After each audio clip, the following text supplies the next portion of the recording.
Hey guys, Marco the dog trainer here. Today we're going to be doing a super quick video on my favorite e-collars for training Huskies. Okay, so in most situations, I'm either going to be using the Dogtra Arc or the 1900S. And they're kind of interchangeable in the sense that they're really similar with what they offer. The Arc just tends to be a little bit weaker and smaller, and the 1900S just tends to be a little stronger and bigger.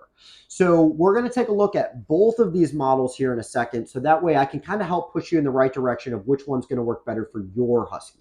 Hey guys, we've got the Dogtra Arc on the left and the 1900S on the right.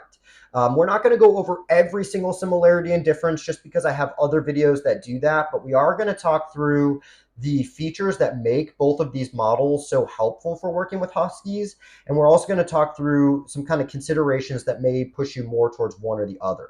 Okay, so the first thing we'll talk about is that both of these systems connect from remote to collar up to 3/4 of a mile. And I'm pretty sure it's like common knowledge that everybody knows that Huskies are kind of known to be like escape artists that run away and stuff like that. So having that extra range can be really helpful working with a Husky. Now, the second thing that is really, really nice about these two models is that we can adjust the contact points for a longer contact point, which if you have any experience at all with using e-collars with Huskies, you will know that it is a complete nightmare trying to make these contact points actually make contact with their skin through all that thick fur. So I would say 99.999% of the time, I'm going to be buying these contact points to add on to the collars. Then both of these systems are also like as waterproof as this stuff can get. They both come with the NIC, constant vibrate stimulations, and all that kind of good stuff. Now, the real main difference between these two is going to be size of the collar and the strength of the collar.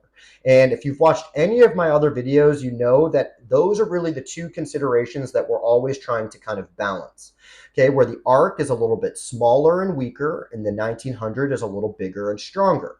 Okay, so from the side, the 1900 is a little bit bigger. You can see that from here as well. This one is a little bit bulkier and heavier. Okay, now when it comes to Huskies, most people are aware that they're kind of known to be a little stubborn and aloof. And so a lot of times, I would probably say 75% of the time, I'm going to be using the 1900S, and maybe 25% of the time, I'm going to be using the Arc.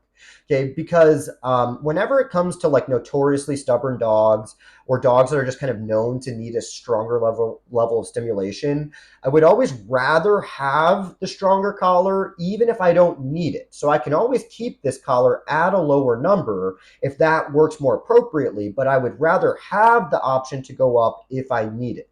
Okay, so like I said, there's definitely been times I've used the Arc with Huskies and it was totally fine. But I would say the majority of the time, I'm probably going to be leaning more towards the 1900S. Okay, so as always, it's really those two considerations.